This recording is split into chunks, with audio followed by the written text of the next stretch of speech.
ডিংশান এবার কিনুয়ের সঙ্গে একটু টাইম স্পেন্ড করতে চাচ্ছিল, বাট কিনু যেন তাকে ইগনোর করে চলে যায়। ডিংশান তখন একা একা রিংগুলো দেখে। এদিকে কিনু বাসায় এসে ড্রেস চেক করে। এখানে সবগুলোই বাসায় পাওয়ার মতো ড্রেস। কিনুকে বাইরে যাবার মতো কোনো ড্রেসই রাখেনি। শিনশিন এবার তাকে নিজের ব্যাংক দিয়ে এনে দেয়, যাতে সে ভালো ড্রেস কিনতে পারে। কিনু তখন বলে, শিনশিন মম এখন আর রিচ হয়ে গেছে, তাই আমরা শপিং মলে গিয়ে শপিং করতে পারবো। মলে এসে শিনশিন তার মামার জন্য একটি ড্রেস চুজ করে। তখন ইয়ান বের হয়ে তাকে ধাক্কা দেয়, কারণ এটা সে বাই করবে। তবে সে এখনো পে করেনি। কিনেও দেয়, তার আগে পেমেন্ট করে দেয়। ইয়ান এবার বলে, তুমি এটা অর্ডার করে কোথায় যাবে? তুমি আবার ভিক্ষা করতে বসবে নাকি? কিনু তখন বলে, কেন, আমি শেয়ার হোল্ডার মিটিং এ যাবো। তুমি কি ইনভিটেশন পাওনি? ইয়ানের এটা শুনে তো রাগ হচ্ছিল। এই জন্য বলে, তুমি আমার ড্রেস বাই করেছো, আমি এখন পুরো মার্কেটেই বাই করে নেব।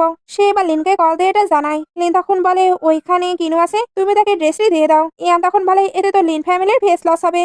লিন এর পরেও তাকে ঝামেলা করতে নিষেধ করে। শিনশিন এটা বুঝতে পেরে ইয়ানকে নিয়ে মজা নেয়। ইয়ান এতে রেগে শিনশিনকে হিট করতে আসছিল, বাট এতে তার অবস্থায় খারাপ হয়ে যায়। একটু পরে ইয়ান বাসাতে এসে আন্টিকে এগুলো জানায়। আন্টিরও এগুলো শুনে রাগ হচ্ছিল। এর জন্য দুজন মিলে কিছু প্ল্যান করে। নেক্সট ডে কিনু তো অফিসে চলে আসে। তখন একটি হাফ ইমর্টাল ম্যান তাকে ডিস্টার্ব করছিল। এগুলো আন্টি আর ইয়ানের প্ল্যান ছিল। কিনু সবটাই বুঝতে পারে। এই জন্য ওই হাফ ইমর্টাল ম্যানের অবস্থাই খারাপ করে দেয়। সঙ্গে ইয়ান, আন্টি অর্থাৎ সব মিলে একটি ফানি সিন ক্রিয়েট হয়, যেটা দেখতে খুবই হাসি পাচ্ছিল। লিন এবার ওইখানে এসে প্রথমে তো আন্টির হয়ে কথা বলছিল, বাট যখন কিনেও কথা বলতে শুরু করে তখন সে আবার তাকে সাপোর্ট করে। কিনেও তো চলে যায়। তখন সে আন্টি আর ইয়ানকে তার পেশেন্ট ব্রেক করতে নিষেধ করে, আর ওই হাফ ইমর্টাল ম্যানকেও বের করে দেয়।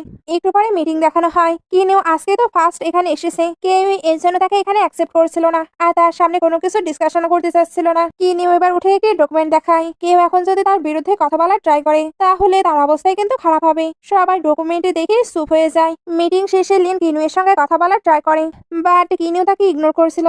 লিন তখন বলে, আমরা তো একে অপরের জন্য পারফেক্ট ছিলাম। কিনু তখন বলে, তাই কলেজ টাইমে তোমার সঙ্গে ম্যারেজ করার জন্য আমাকে কেমন ফোর্স করা হয়েছিল, তুমি কি ভুলে গিয়েছো? এটা বলেই সে বাইরে আসলেই ইয়ান তার সঙ্গে কথা বলতে চায়। দুজন এবার এদিকে এসে কথা বলছিল। ইয়ান এখানে অনেক আজে বাজে কথা বলে, সঙ্গে তার অনেক বাজে কাজেরও বর্ণনা দেয়। কিনু একেবারে শান্ত ছিল। ইয়ানের এতে রাগ হয়ে যায়। কিনু এবার ফোন তুলে বলে, লিন তুমি কি সবকিছু শুনেছো? ইয়ান তখন বলে, তুমি তাকে কখন কল দিয়েছিলে? কিনু তখন বলে, যখন আমরা এখানে এসেছি। ইয়ান এতে তো টেনশনে পড়ে যায়। নাইটে কিনু ড্রিঙ্ক করে বাসায় ফিরে। ডিংশান শিনশিনকে ঘুম পাড়িয়ে তার জন্য ওয়েট করছিল। কিনু এবার তার অনেকটা ক্লোজ হয়ে যায়, এমনকি তাকে বেডে নিয়ে এসে তাকে কিস করতেও শুরু করে। ডিংশানও তাকে কিস ব্যাক করছিল। দুজন তো অনেকটা ক্লোজ হয়ে যায়, বা ডিংশান এবার উঠে পড়ে। তারপর তাকে ম্যারেজের জন্য প্রপোজ করে। এদিকে লিন ইয়ানকে স্ল্যাপ মারে।